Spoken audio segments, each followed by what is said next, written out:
오늘은 우영우 친모가 누구이고 왜 미혼 부인 아빠 밑에서 영우가 홀로 자랄 수밖에 없었는지 그 충격적인 이유를 파헤쳐 보도록 하겠습니다. 그럼 먼저 지난사화로 가보겠습니다. 법무법인 한바다 대표 한선영은 우영우 아버지 우광호를 찾아갑니다. 그리고 이때 두 사람이 대학 선후배 사이라는 것이 밝혀졌죠. 뿐만 아니라 한선영은 우광호를 만나고 돌아가던 차 안에서 우영우 관련 기사를 클릭한 후에 이런 말을 합니다. 닮았네, 자기 엄마랑. 참고로 이 대사는 법무법인 태산의 대표였던 태수미를 떠올리게 하는 대사였죠. 그렇다면 정말 태수미가 우영우 친모가 맞을까요? 만약 맞다면 왜 태수미는 우영우가 27살이 될 때까지 단 한 번도 찾지 않은 것일까요? 전 여기에 의문점을 가지고 27년 전 얘기로 돌아가 볼까 합니다. 알다시피 우영우 아버지는 서울대 법대 출신입니다. 그리고 태수미와 한선영은 서울대 법대 같은 학번 동기였고 둘 다 우영우 아버지 우광호를 좋아했던 것 같습니다. 하지만 태수미가 먼저 우광호를 차지하면서 한선영은 자신이 좋아했던 남자를 포기해야만 했겠죠. 그리고 우광호와 동거를 시작한 태수미는 임신을 했고 우영우를 낳았을 것입니다. 하지만 우영우는 엄마 없이 아빠인 우광호가 혼자서 키웠습니다. 뿐만 아니라 우광호는 우영우를 정상적으로 학교에 다 보냈습니다. 그래서 말인데 미혼 부인 우광호가 혼자서 어떻게 이런 일들이 가능했을까요? 현재 우리나라는 법이 바뀐 지금도 미혼부의 경우 자녀 출생신고가 굉장히 어려운데 말이죠. 하물며 27년 전인데 미혼부의 출생신고가 가능키나 했을까요? 참고로 우리나라는 가족관계의 등록에 관한 법률에 따라 아이가 태어나게 되면 원칙적으로 미혼모인 아기 엄마가 출생신고를 해야 한다고 명시되어 있습니다. 즉 미혼부인 아기 아빠는 출생신고를 절대 할 수 없다는 얘기입니다. 하지만 우영우는 아버지가 미혼부인데도 정상적인 출생신고가 이루어졌습니다.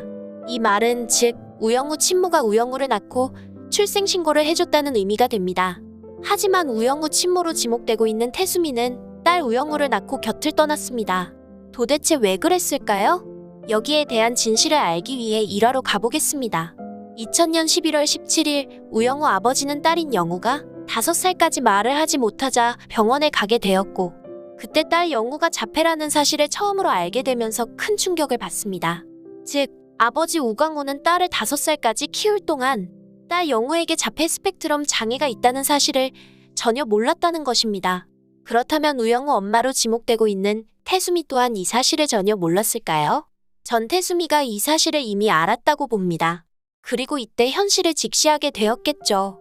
아직 경제적 능력이 없는 법대생인 우광호와 자폐 스펙트럼 장애를 가진 어린 딸을 감당할 수 없다는 사실을 말입니다. 결국 태수미는 자신이 사랑하는 남자와 딸을 버리고 집안으로 돌아갔을 것입니다. 그리고 다른 남자와 결혼한 뒤에 아버지의 뒤를 이어 법무법인 태산의 대표가 되었겠죠. 하지만 우광호는 그 사실을 전혀 알 수 없었겠죠. 그저 자신의 능력 부족으로 태수미가 떠났다고 생각했을 테니까요. 결과적으로 태수미는 딸 영우가 장애하여서 버렸다고 봅니다. 만약 버린 것이 아니었다면 지금쯤 자신의 능력으로 충분히 딸 영우를 찾을 수 있었을 텐데 그러지 않고 있으니까요. 마치 자신의 인생에서 우영우와 우광호를 까맣게 지워버린 것처럼 말이죠.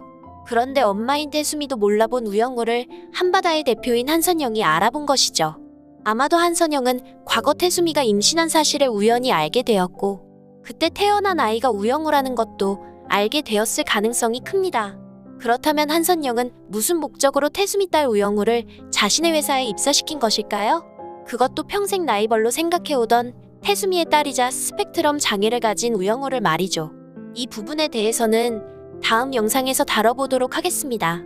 많은 의견과 댓글 남겨주시길 바라며 구독과 좋아요 꼭 부탁드립니다. 시청해주셔서 감사합니다.